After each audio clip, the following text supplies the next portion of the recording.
Jamaah yang berbahagia, halaman 488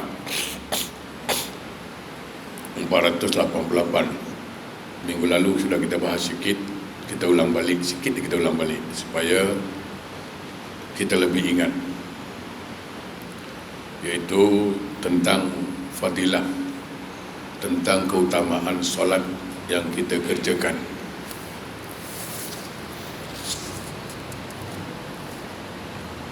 Dah dapat 488, betul kan? Al-Faqih menuturkan dari Muhammad bin Dawud, dari Muhammad bin Ahmad Al-Khatib An-Naisaburi, dari Abu Amr Ahmad bin Khalid Al-Hurani, dari Yaqub bin Yusuf, dan Muhammad bin Ma'an, dari Ja'far bin Muhammad, dari ayahnya, dari kakeknya, dari Abdullah anhuma, bahwa Rasulullah SAW bersabda, as-salatu mardatul li Rabbi tabaraka wa ta'ala. Salat itu merupakan keridhaan Allah Subhanahu wa ta'ala. Jemaah, sedikit kita kupas di sini, walaupun dah kita kupas Jumat lalu, tambah sedikit. Jadi ketika kita solat, yang kita tuntut apa? Yang kita harapkan apa? Ridha Allah. Jadi untuk mendapatkan ridha Allah, itu kuncinya ada pada solat. Kalaulah seorang anak dituntut untuk mendapatkan ridha orang tua, kalaulah seorang isteri dituntut untuk mendapatkan ridha suami, apatah lagi seorang hamba seperti kita tentu lebih menuntut ridha Allah. Jemaah boleh bayangkan tak, kalau kita tinggal di rumah mak, tapi mak tak suka kita, macam mana? Tak betah di rumah tu. Memang dikasih makan, makanlah, ambil, tapi dia tak nak cakap, diam aja. Macam mana? Macam mana perasaan seorang isteri duduk serumah dengan suami, tapi suami tak ridha? Macam mana? Satu ngadap Safa, satu ngadap Marwah. Macam mana? Tak pernah tawaf, ya kan? Tak sedap. Tinggal serumah dengan suami, tapi suami tak ridha, tak betah. Apatah lagi kita tinggal di bumi Allah. Tinggal di bumi Allah, rezeki Allah yang kasih, nyawa Allah yang kasih, jodoh Allah yang kasih, tapi Allah tak ridha dengan kita. Macam mana? Tak ada nikmatnya. Nah, oleh karena itu yang kita tuntut apa? Ridha Allah dalam solat terutama. Makanya saya pernah sampaikan, tinggal jemaah nak mengamalkan atau tidak, itu saja. Kalau orang-orang terdahulu solat, ini orang-orang lama lah, apalagi kalau orang tu mengaji tasawuf, dia tak lupa tu sebelum takbir, saya pernah sampaikan, cuma diulang balik. Sebelum takbir, ingat ya, sebelum takbir dia sebut apa? La maujud illallah. Saya pernah sampaikan, ingat balik. La maujud illallah artinya tidak ada yang wujud lagi kecuali Allah. La ma'bud illallah, tidak ada yang aku sembah kecuali hanya Engkau ya Allah. La maqsud illallah, tidak ada yang aku maksud kecuali Engkau ya Allah. 3. Setelah 3 ni dia baca, baru ditutup dengan ucapan ya, Rasulullah SAW, ilahi anta rabbi waridokal matlubi.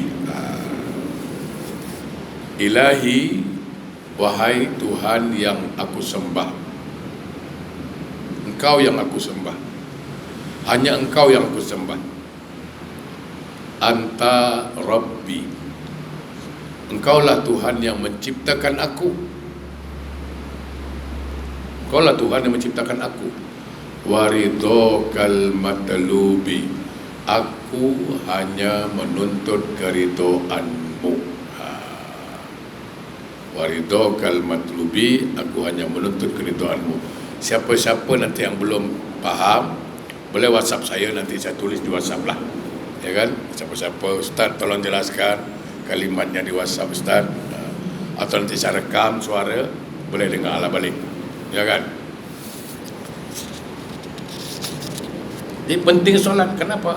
Kerana untuk mendapatkan ridha Allah. Jemaah, kalau Allah dah tak ridha, ini kacau dunia ni. Allah kalau tak ridha apa jadi?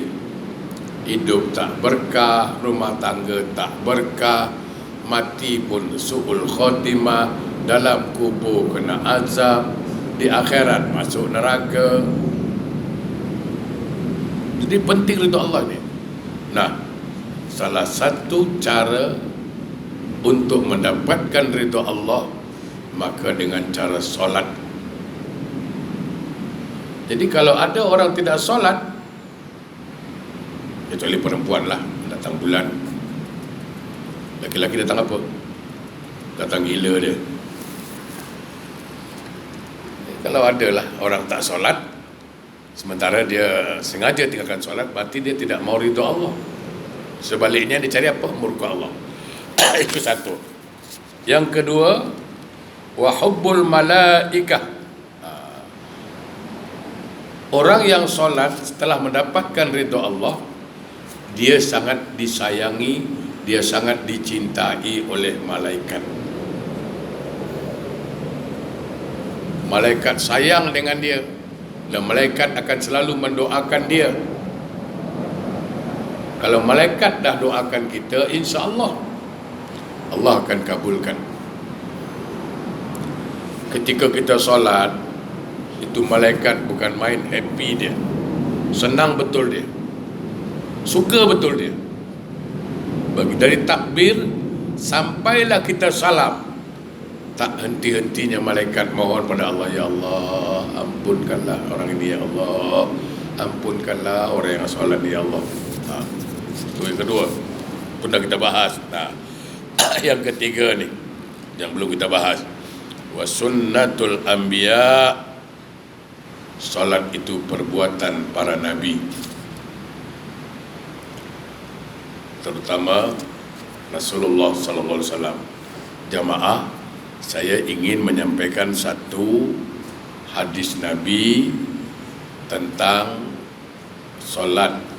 Begini, ada yang tanya, kita ngaji yang senang, yang mudah ingat, jangan buat pening kepala pula.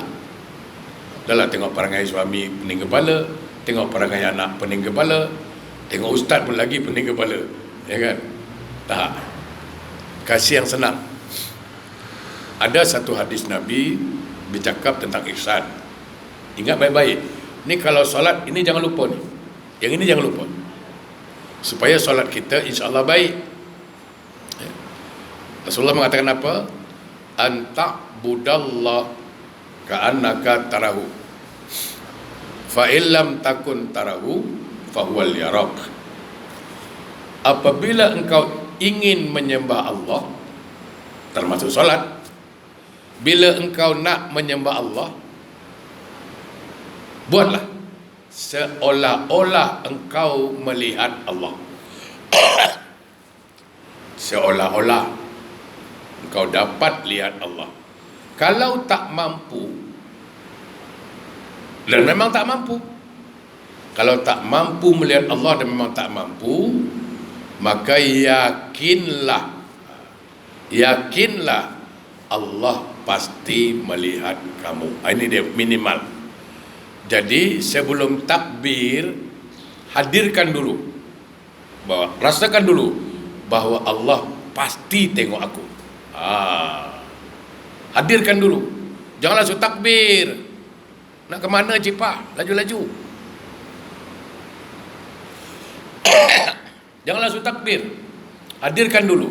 Cuba bayangkan, ni kalau kita lah, kata kerja lah, kerja di elektro, office, ada bos tengok kita sebelah macam mana.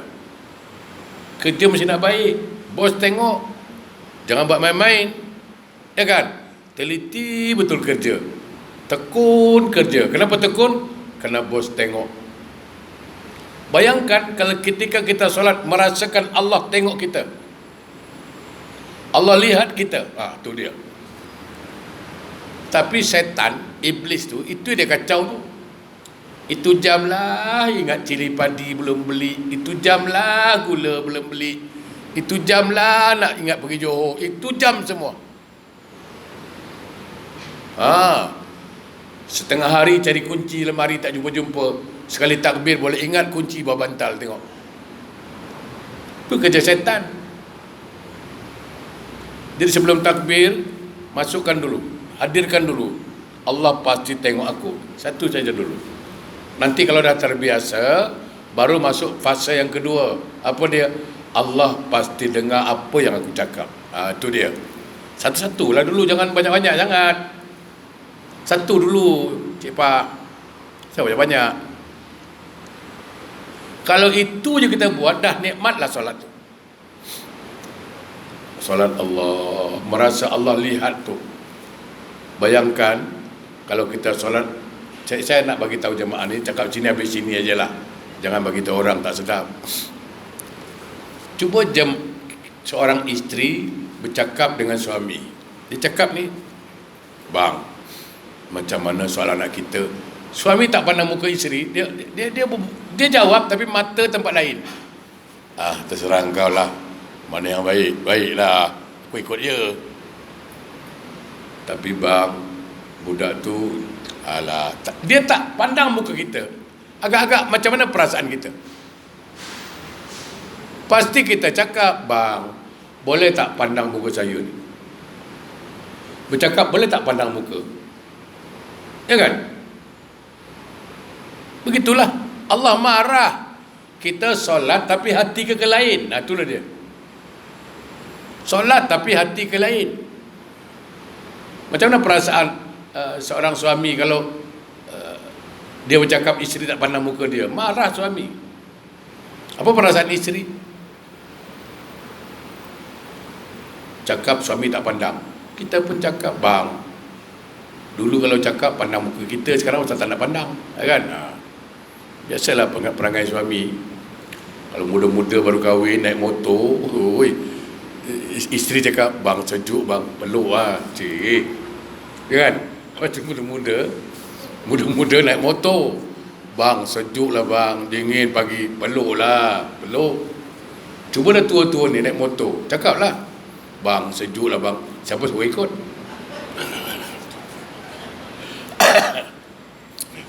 Ya kan? Siapa suruh ikut? Rumah duduk kan baik, bangun rumah. Ya kan? Dulu kalau baru kahwin, jalan traffic light pegang tangan, jangan sampai tak lepas, tak. Sekarang tua-tua pegang lah. Kau di bawah terbiat dengan pegang aja. Ya, betul lah. Yang ketawa tu terasa. Ya kan? Dulu kalau terlanggar batu, bukan main lagi. Kenapa sayang? Sayang, terlanggar batu bang. Batu siapa punya letak sini barangan batu. Ngamuk dengan batu. Cuba sekarang, dah tua-tua terlanggar batu.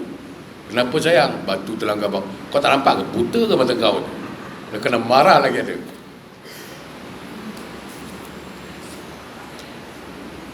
Dia penting, saya ulang balik penting. Penting sekali. Jadi sebelum solat, ya, hadirkan dulu bahawa Allah pasti tengok aku. Nanti akan terasa pelan-pelan dia tak malu, kerana dia malu dengan Allah. Allah tengok apa? Dan Rasulullah SAW itu, jemaah yang berbahagia, ketika kita solat dia sangat senang, sangat suka. Jadi ketika kita solat, pertama ridho Allah kita dapat, yang kedua malaikat suka dengan kita, yang ketiga kita sudah mengamalkan perbuatan Nabi. Ketiga tu. Yang keempat, wa nurul ma'rifah. Apa itu? Cahaya makrifat, cahaya kepahaman. Artinya kalau kita solat, kita faham tujuan hidup ini apa. Jemaah, kalau saya buat contoh yang mudah, tujuan hidup kita ni apa? Kadang banyak orang tak faham tujuan hidup. Saya kasih contoh mudah, 2 contoh biar faham. Kalau tak faham juga wallahu alam lah. Katalah ada satu, kata saya lah, senang contoh saya lah. Jemaah cakap, ustaz, saya nak masukkan anak sekolah ustaz, tapi duit tak cukup. Kasih duit. Baik ustaz. Ustaz, apa? Beras tak ada ustaz kat rumah. Suami belum gajian. Nah, beli beras. Baik ustaz. Ya kan? Ini contoh lah, contoh mudah. Ustaz, saya sakit lah ustaz, nak pergi hospital, duit tak cukup. Nah, ustaz selalu tolong dia. Ustaz baik dengan dia. Sekarang ustaz buat kad jemputan. Kalau ustaz nak menantu, ini contoh lah. Dia jemput jemaah. Apa perasaan jemaah kalau tak datang? Kata tak nak datang, pasti berfikir, apa kata ustaz nanti kalau aku tak datang? Betul tak? Ustaz tu baik tau. Apa kita minta dia tolong. Kita sakit dia doakan dia. Kita susah dia tolong, takkan tak datang. Jagalah, nanti tak sedap lah. Ya kan? Kalau tak datang, tak sedap. Tak sedap kalau tak datang. Mesti datang. Sekarang saya tanya, mana baik Allah dengan ustaz? Allah baik ke ustaz baik? Lebih baik? Allah lebih baik kan? Kadang belum minta dia dah kasih. Jodoh dia kasih, nyawa dia kasih, umur dia kasih. Sekarang dia panggil datang menghadap dia, tak datang pun. Macam mana? Allah panggil kan? 1 hari 5 kali datang jemputan dia. Tapi tak nak datang. Ingat Allah tak marah ke? Tu. Kalau ustaz panggil, laju dia datang. Asal tak sedap lah. Ustaz tu baik. Baik ustaz ingat, baik Allah tak ingat. Apa nak jadi kau timah? Ni batuk belum lelang ni, batuk arba'in ni. Tu. Yang kedua contoh mudah lah. Apa tujuan Allah ciptakan manusia? Jelas ayatnya. A'udzubillahi minasyaitonirrajim. Wa ma khalaqtul jinna wal insa illa liya'budun. Tidak ku ciptakan jin dan manusia kecuali menyembah padaku. Jadi Allah ciptakan kita ni, satu tujuannya apa? Untuk kita ibadah. Tujuannya itu ibadah. Gunanya apa? Ibadah. Jadi gini, supaya mudah, mikrofon ni untuk apa diciptakan? Untuk apa? Untuk saya bercakap pelan, suara keluar besar. Ya kan? Ada guna. Kalau saya cakap pelan, suara boleh keluar besar, berarti mikrofon ni ada guna. Tapi kalau saya cakap suara tak keluar, artinya mikrofon ni tak guna. Ya kan? Benda kalau tak guna, mungkin boleh diperbaiki, boleh. Kalau tak boleh kasih baik, macam mana? Buang. Kacamata ni macam mana? Gunanya apa? Untuk saya baca, nampak tulisan besar. Artinya ada guna. Manfaatnya ada manfaat. Kalau pakai kacamata tulisan tak nampak, macam mana? Tak guna kacamata ni. Betul? Sama dengan handphone ni. Gunanya apa? Untuk saya boleh bercakap dengan orang jauh. Ni nak bagi tahu sikit ni. Ini nak bagi tahu sikit. Sekarang susah betul lah. Malam saya tengok suami isteri makan dekat restoran. Saya dengan orang rumah saya lah, merenung 2 orang. Saya cakap, Cuba perhatikan suami isteri di restoran, dua orang makan, isteri asyik main handphone, suami main handphone. Di mana mesranya? Ya kan? Di mana mesranya itu? Tak ada.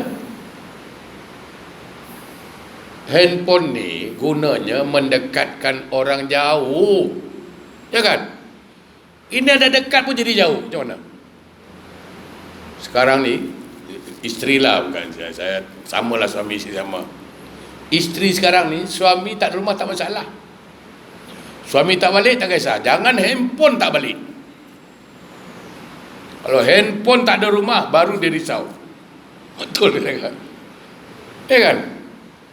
Handphone, kalau suami tak rumah tak ada masalah, dia relax je.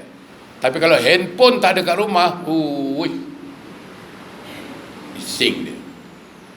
Dulu saya ingat lagi, kalau suami belum balik, isteri tak boleh tidur. Ya kan? Suami belum balik, isteri tak tidur. Sekarang balik ke tak balik, jadi handphone ada kat tempat tidur. Betul lah, ini handphone dahsyat. Dahsyat, dia katakan. Dalam bilik dan suami isteri, saya banyak suami komplain. Semua tanya tapi tak bagi tahu je. Saya selalu ditanya sama suami, ni hati-hati yang punya handphone ni lagi. Ustaz, saya tu betul Ustaz cakap, Ustaz. Cakap rumah Ustaz kan, masuk bilik kadang-kadang saya pun, rumah saya asyik handphone asyik, itu je Ustaz. Kalau kita pun cakap dia asyik main handphone. Awak main juga apa? Tapi tengok dia main, siapa main juga lah kata. Sama jugalah. Cuba kalau dalam bilik, stop handphone. Bercakap dengan mak bapak, stop handphone. Ini dengan cakap dengan mak, handphone pun main juga lagi. Apalah budak-budak sekarang ni. Cuba. Okey. Kalau handphone kita call tak boleh jawab, orang call kita tak boleh, artinya handphone ni tak guna. Betul tak? Sama kan? Allah suruh kita ibadah, terutama solat, tapi dia tak nak solat, dia tak nak ibadah. Ini nak cakap apa ni? Tak guna punya orang kan? Kan? Bahasa mudah kan gitu. Tak guna punya orang. Lain boleh cakap tak guna punya orang, semua mengamuk. Semua nak marah.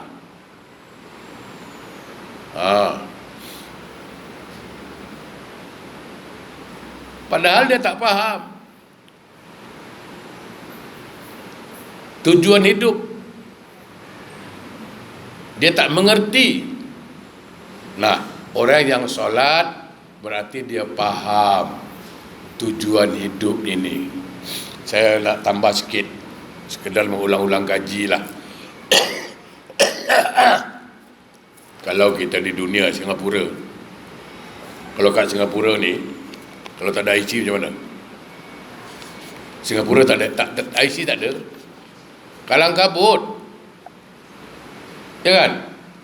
Nak masuk hospital tanya apa? IC dulu. Nak pergi bank buka akaun tanya apa? IC dulu. Nak buat lesen tanya apa? IC dulu. Apa pun kita nak buat kat Singapura ni, yang pertama dia tanya apa? IC. Kalau IC ada, insya-Allah semua boleh buat yang lain. IC ada, yang lain boleh buat. Kalau IC tak ada macam mana? Tak boleh buat apa? IC tak ada, apa nak buat? Tak boleh buat apa. Samalah. Kalau di dunia ni, di Singapura ni, yang penting IC. Nanti di akhirat yang penting apa? Solat. Solat. Awalu yuhasabu abdun yaumal qiyamah solat. Iza saluhat sayur amalu, wa iza fasadat sayur amalu.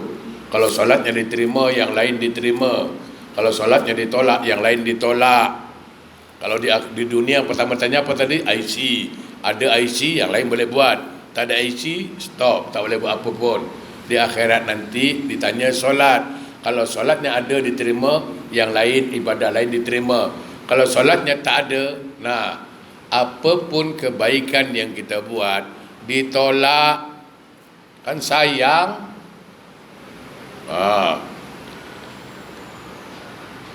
makrifat, faham, mengerti, understand. Tu dia. Jauh cakap ngertos, apa lagi?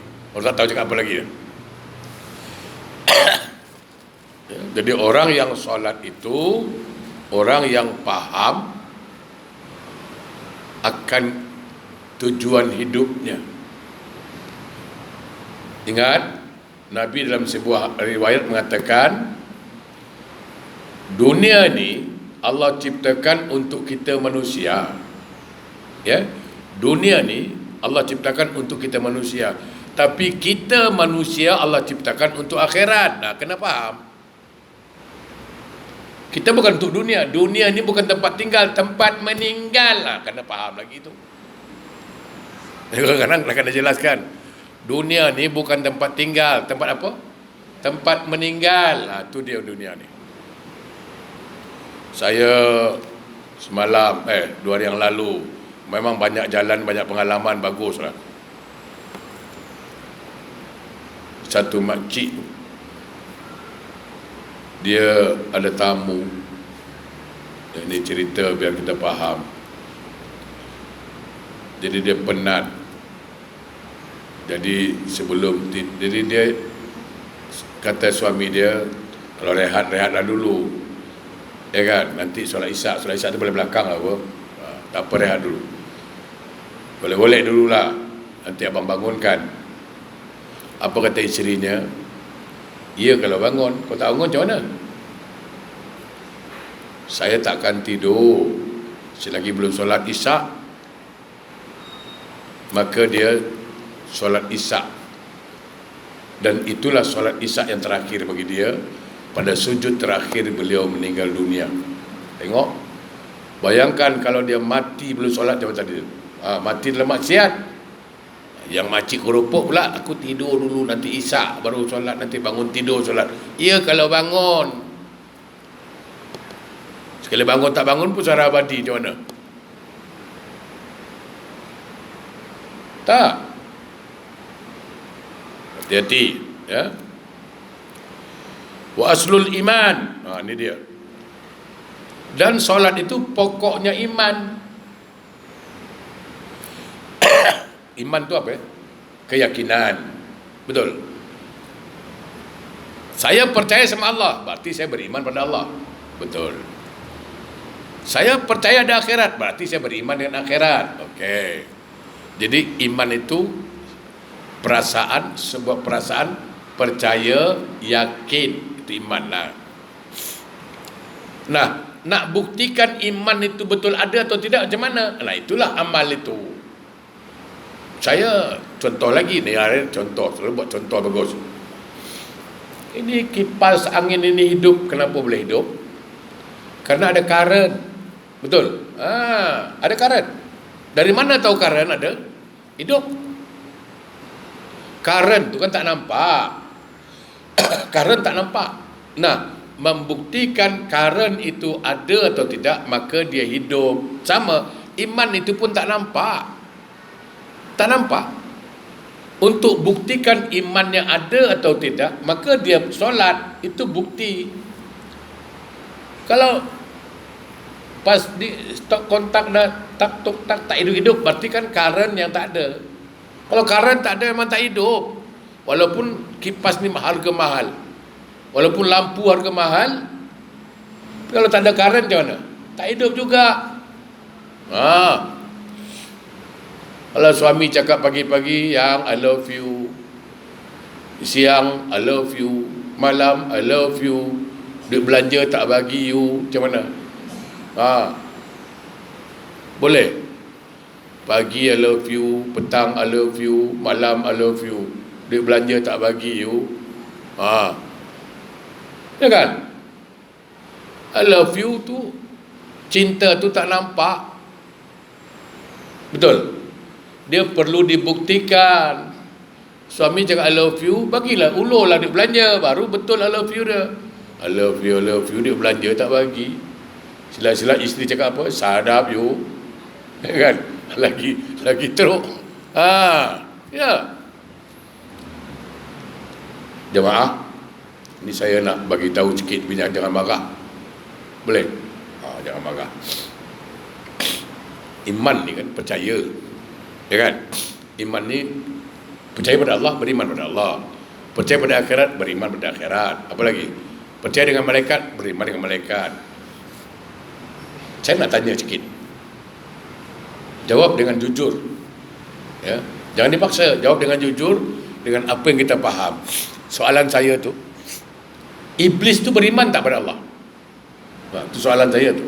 Beriman kan? Iblis percaya dengan Allah apa? Khalaqtani min narin, kata, engkau ciptakan aku dari api. Jadi iblis juga beriman pada Allah. Cuma iblis tak tunduk pada perintah Allah, betul? Jadi kalau soal beriman, iblis beriman. Cuman dia membantah perintah Allah, dia tidak mau sujud pada perintah Allah, betul? Inilah masalah sangat berat ni. Ini tu nak berat nak. Borek dia nak cakap ni. Betul? Tak sampai hati nak cakap. Betul lah kan? Tak sampai hati nak cakap tu. Berapa banyak orang kita kalau tanya, kau percaya dengan Allah? Percaya. Kau percaya tak ada akhirat? Percaya. Kau sujud ke? Itulah masalah. Kacau dah. Sujud tak sujud? Soalan saya, apa bezanya dia ni dengan iblis? Ini kan kasar tu kan. Tapi itulah problemnya. Nanti kalau tanya mati, nak masuk surga je. Iblis tu kan dalam surga. Iblis tu kan dalam surga tu hari. Iblis dah dalam surga, tak nak sujud, kena keluar. Engkau ni belum masuk lagi, dah tak sujud, nak masuk pula. Tengok macam mana. Macam mana sekarang? Iblis tu dalam surga. Dalam surga iblis tu tak sujud, kena keluar. Lah, dia belum lagi masuk surga, dah tak sujud, nak masuk pula. Dia ingat dia ahli jawatan kuasa surga, ya kan? Macam dia ahli jawatan kuasa surga, memang masuk aja. Itu kadang-kadang susah nak cakap. Jadi solat itu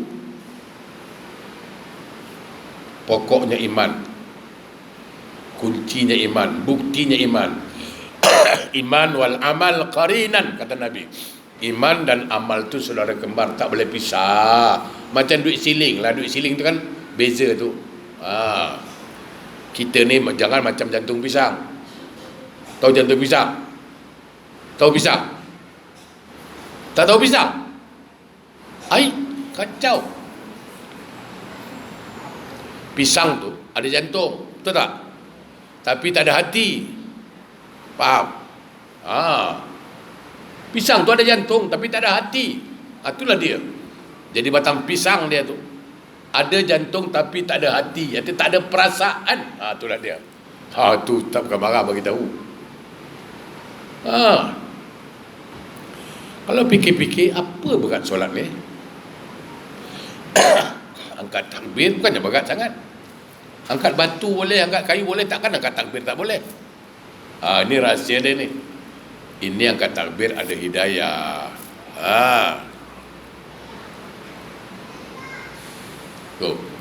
Pokok iman. Saya tambah sikit lagi biar mantap dia. Kalau dah lepas cakap begini, boleh runding dengan suami cakap. Kadang-kadang kita cakap dengan anak, dengan suami, nak keluarkan dalil-dalil banyak, tak faham dalilnya, ya kan? Bagi dia contoh-contoh yang senang. Abang janganlah macam batang pisang. Apa tu? Batang pisang tu ada jantung bang, tapi tak ada hati. Macam abang lah, ada jantung tapi hati tak ada. Asyik nak marah je. Itu dia. Tak ada hati nak sayang, tak ada hati nak sembahyang, tak ada hati nak buat baik. Itu dia. Batang pisang. Cuba fikir baik-baik. Ni fikir baik-baik. Ni batuk tak lagi. Ini kita naik MRT lah. Ya, supaya senang. Saya kasih contoh. Saya nak cari contoh yang cepat faham. Gini, saya MRT kat Hougang ni tak begitu faham sangat. Yang faham tu MRT kat Bugis. Tahu Bugis MRT kan? Tahu? Okey. Ada dua arah tu. Satu arah Pasir Ris, satu lagi arah Jurong. Betul kan? Okey. Satu arah Pasir Ris, satu arah Jurong. Sekarang kita berada di stesen MRT Bugis. Okey. Ada dua arah kan? Okey. Sekarang kita nak ke mana tujuannya? Saya nak ke Jurong, Ustaz. Kalau kita nak ke Jurong, maka kita mesti ikut arah, ambil MRT arah mana? Arah Jurong, insya-Allah sampai Jurong. Betul? Pandai Cipah.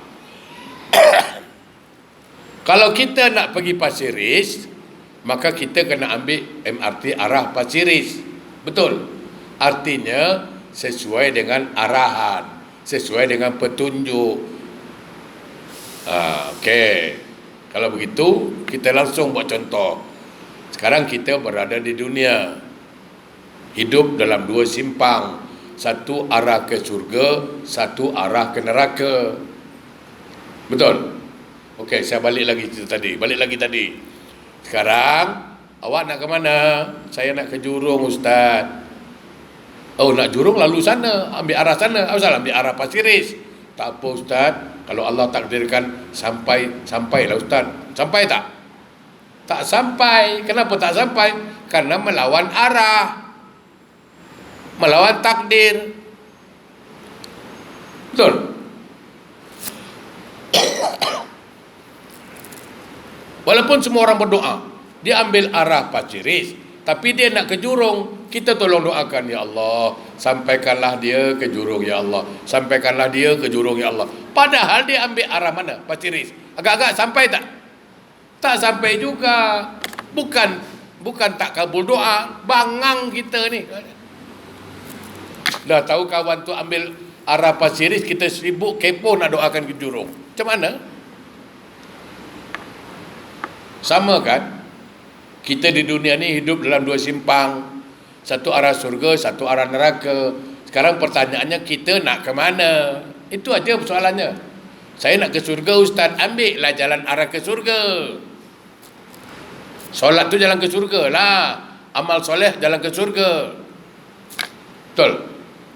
Kalau dia tak solat, tak nak buat baik, tapi nak pergi ke surga, sedangkan jalan yang dia tempuh arah ke neraka, impossible lah dia boleh pergi surga. Walaupun berbuih mulut berdoa. Bukan salah doa.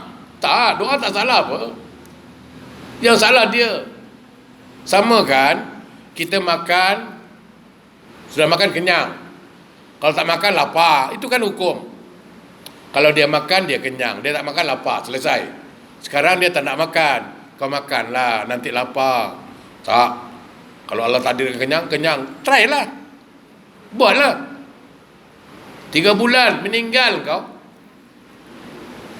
Kenapa? Kerana melawan takdir, melawan ketentuan.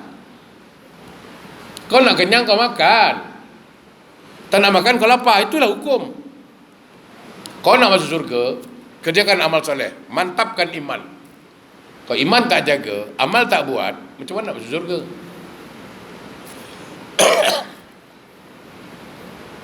Dia mati mabuk, kaki judi, kaki perempuan. Sekarang mati nak minta surga pula. Saya selalu cakap, orang kalau mabuk mati, jangankan masuk surga, masuk Johor pun kena tolak. Kan? Pergi Johor, orang mabuk pergi Johor pergi Batam, kena tolak. Tengok. Tuh. Wa aslul iman. Jadi orang yang solat itu berarti dia faham, berarti dia dapat membuktikan keimanannya, kepercayaannya. Sebaliknya, orang yang tak nak solat, maka imannya diragukan. Saya tak nak katalah macam iblis kasar sangat, tapi itulah contoh dia. Tak apa contoh lagi. Ya. Orang yang solat apa? Selanjutnya, Wa ijabatud doa, doanya terkabul. Syarat doa dikabulkan Allah itu orangnya mesti solat. Orang kalau tak solat, berbuihlah mula berdoa. Tapi ustaz kan, saya tengok ustaz, ada kawan saya ustaz tak solat. Tak solat ustaz, tapi dia rezeki banyak ustaz. Dia berdoa minta rezeki banyak, kasih ustaz. Oh bagus. Umur dia panjang ustaz, tak pernah sakit-sakit ustaz. Tak macam saya ustaz, solat rajin tapi hidup susah dia ustaz. Saya solat rajin ustaz, tapi penyakit silih ganti datang ustaz. Macam mana? Saya minta sembuh ustaz, tapi tak sembuh juga. Kawan saya tak solat ustaz, tak pernah masuk hospital. Oh, yalah. Ini kena faham. Kalau orang tak faham, gitulah cakap dia. Nak jelaskan apa? Ingat baik-baik. Pemberian Allah itu ada dua macam. Jangan ingat asal Allah kasih baik, Allah kasih baik, tidak. Saya ulang balik. Pemberian Allah itu ada dua macam jenisnya. Satu jenis disebut nikmat. Ulang balik. Satu jenis pemberian Allah namanya apa? Nikmat. Apa itu nikmat? Yang disebut nikmat ialah apabila Allah kasih kita sesuatu, maka kita akan mensyukuri pemberian itu. Setelah kita syukuri pemberian itu, kita akan gunakan pemberian itu ke jalan yang Allah ridha. Setelah itu apa? Dengan pemberian Allah itulah mendekatkan kita masuk surga. Namanya nikmat. Apa yang Allah kasih, itulah yang mengantarkan kita masuk surga. Ada satu lagi pemberian namanya istidraj. Istidraj. Istidraj apa? Pemberian yang Allah kasih tetapi menjauhkan dia dari Allah, mendekatkan dia pada neraka. Dia banyak duit dia. Duit dia banyak, rumah besar ustaz, tapi dia tak pernah kasih makan anak yatim. Mintalah, kau tolong anak yatim. Tak ada yatim tak ada. Dia boleh belanja orang tu makan sampai $300, boleh. Tapi nak tolong anak yatim $5 susah sangat. Kenapa? Karena pemberian yang Allah kasih untuk mendekatkan dia ke neraka. Duit banyak ustaz, banyak duit ustaz, gaji besar, tapi tak ada hati nak pergi haji. London boleh pergi, mana lagi? New Zealand pergi, mana lagi? Holland. Siapa pernah pergi Holland? Tak pernah pergi Holland? Saya lama kat Holland. Saya pernah sarahan di Holland dulu. Ya, masjid kat Holland. Masjid apa? Masjid Taqwa. Siapa yang pernah ke Holland, tahulah ada masjid Taqwa. Sekarang masjid tu dah kena roboh. Dia boleh pergi London, dia boleh pergi Australia, dia boleh pergi New Zealand, dia boleh pergi Paris, Europe, tapi dia tak ada hati nak pergi haji. Tu dia. Bila sebut haji aja, belum ada panggilan. Tu dia. Itu namanya istidraj. Anak sekolah tinggi-tinggi sampai mana-mana sekolah, tapi tidak dimasukkan ke madrasah. Apa yang terjadi? Gaji besar, rumah besar, tapi dalam satu rumah tu tak ada orang yang solat. Sekarang pilih, rumah saya 3 bilik ustaz, 3 bilik, tapi suami ustaz selalu jadi imam. Anak saya pula ustaz tak tinggalkan solat ustaz. Lepas maghrib dia tak tengok TV, baca Quran. Solat subuh kadang-kadang saya lambat bangun, anak saya bangunkan ustaz. Suka tak? Apa gunanya rumah besar, ya kan? Tapi anak, aduh hai, Kita cakap sepatah, dia 10 patah. Macam mana? Jadi pemberian Allah tu dua. Satu disebut istidraj, yang satu lagi apa tadi? Nikmat. Jadi jangan tengok kaya orang. Beruntung orang kaya tapi nikmat. Dia duit banyak, harta banyak, gaji banyak, tapi hartanya itu digunakannya untuk apa? Untuk beramal baik. Itu nikmat, ya. Saya salut orang Singapura. Ada satu hamba Allah, dia tak jauh dari sinilah rumah dia. Saya ingat tak jauh lah dari sini. Orang dia selamba je, macam tak yakin. Betul, tengok mukanya tak yakin, selamba orang dia. Jemaah tahu tak, dia dah bangun 7 masjid. Saya tak nak tunjuk orangnya, tapi dia selalu anaim. Dia dah bangun 7 masjid di Indonesia. Saya pernah diminta mentransfer duit. Tak, tolong transfer duit Ustaz, nak buat masjid. 7 masjid dia buat, bayangkan berapa banyak pahala dia tu. Ya kan? Orang kaya tu, tapi dia tak lupa. Ada lagi satu, saya dapat SMS 2 minggu yang lalu.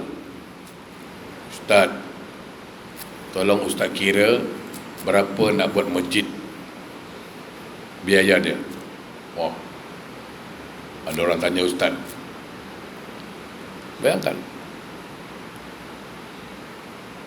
Saya bilang bagus, tapi saya tawarkan dia, kalau masjid bagus tapi masjid dah banyak, maka saya selalu sarankan buatlah rumah tahfiz, pondok tahfiz. Jadi kalau jemaah ada hati nak buat pondok tahfiz, saya boleh siapkan. Bayangkan kalau satu huruf dia baca, 1 pahala, 10 pahala. Nah, kalau setiap Quran yang dibaca, hafal Quran, ada berapa? 50, 100 orang yang habis Quran di rumah tu nanti. Kita dah meninggal, dia baca Quran, dia ajarkan. Siapapun yang belajar di rumah tahfiz itu, ya Allah, pahalanya luar biasa. Ya, siapa-siapa berminat boleh nanti jumpa saya lah. Kita ada program nak buat pondok tahfiz nanti. Baik. Jadi syarat supaya doa kita Allah kabulkan macam mana? Solat. Kerana itu syarat ijabah doa, syarat dikabulkannya doa. Dan solat itu pun sebagai doa. Maka jemaah yang berbahagia, jadi walaupun orang itu solat, orang itu berdoa banyak tapi tak solat, maka Allah tidak kabulkan. Okey. Selanjutnya, wa qabulul a'mal. Orang yang solat itu, maka amalnya diterima semua. Ini tadi saya bacakan hadis Nabi di awal kajian kita tadi. Awalu yuhasabu abdun yaumal qiyamah solat. Yang pertama Allah tanya nanti pada kita di hari akhirat, solat. Iza saluhat sairu amalu, wa iza fasadat sairu amalu. Yang pertama Allah tanya di akhirat, solat. Kalau solat diterima, yang lain diterima. Kalau solat ditolak, yang lain ditolak. Sekarang begini, ada orang sedekah banyak, zakat dia keluarkan, dia buat baik terus, tapi tak solat, macam mana? Macam mana? Tidak ada nilai kebaikan di situ. Ustaz, macam ini not fair lah Ustaz. Tak adil lah Ustaz. Walaupun dia tak solat, tapi dia pernah tolong orang miskin Ustaz. Takkan tak ada kasih pahala? Komplain konon. Walaupun tak solat, tapi dia puasa Ramadan lah Ustaz. Dia tak solat Ustaz, tapi dia buat bubur Ramadan juga. Dia kacau-kacau kat masjid buat bubur, ada juga kan. Ada yang buat bobo tapi tak solat. Ada. Tapi tak sinilah. Sana kat Amerika ni. Dia tak solat ustaz. Tapi dia pernah sedekah tolong orang miskin. Takkan tak kasih pahala? Oh. Okey lah, jangan marah.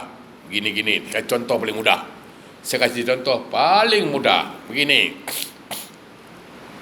Besok saya pergi pump station, Shell punya station. Senang kan? Jual minyak kan? Shell. Okey. Apa orang Shell tu buat, pekerja dia buat, saya ikutlah. Dia tuangkan minyak, saya pun ikut tuangkan. Kerja ya. Saya tengok dia sapu-sapu, saya pun ikut juga sapu, bersihkan jugalah. Oh, saya tengok dia bersihkan kaca kereta orang, saya pun ikut bersihkan. Okey. Oh, ada kereta datang, saya pun masukkan tuang minyak. Okey. Soalan saya pada jemaah, kira-kira saya ada gaji tak? Tak ada gaji. Dia sama buat apa? Apa dia buat, saya buat apa? Pasal nama saya tak ada terdaftar sebagai staff di situ. Betul tak? Betul. Jadi sebaik apapun saya rajin, macam mana pun saya kerja kat sana, saya tak ada gaji pasal tak ada nama kat sana.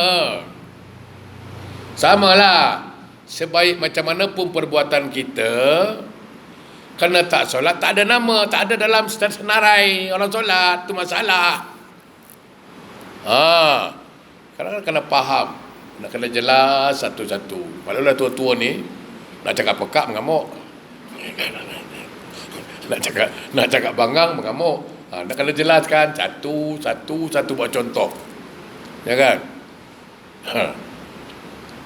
Padahal senang je ilmu dia. Ada gini. Kalau kita biasa makan nasi lemak pagi, hari-hari makan nasi lemak, sekali kedai nasi lemak tu tutup, macam mana? Tutup nasi lemak tu. Risau kita. Kenapa dah hari-hari makan nasi lemak dia? Alamak, tutuplah kedai tu. Alamak, mana cari nasi lemak? Tak samalah. Tengok. Kenapa? Kerana dah biasa makan nasi lemak dia. Betul? Kerana hari-hari. Kalau tak dapat, tak sedap. Tapi kalau orang dah biasa tak makan nasi lemak, dia biasa je. Samalah. Kalau dah hari-hari orang solat, hari-hari solat, dia rasa tak sedap kalau tak solat. Itulah dia. Membiasakan itulah. Biasakanlah. Sebulan itu. Saya kasih ilmu dia 2. Ni, sama ada merasa atau tak merasa, wallahu alam. Tapi inilah kenyataan, ini realiti dia. Dalam riwayat dikatakan, siapa-siapa yang lama dah tak solat, dah lama, dah 3 tahun pencen, atau dah 5 tahun pencen, tak solat-solat, sekarang dia nak solat, maka ada 2 tantangannya. Dalam riwayat dikatakan, ada 2 tantangannya kalau nak solat. Ulang balik. Pertama apa? Dah lama tak solat, sekarang nak solat. Maka tantangan pertama, selalu buang angin. Allahu Akbar waladhdallin. Dia pula amin dulu. Selalu buang angin. Tu tengok.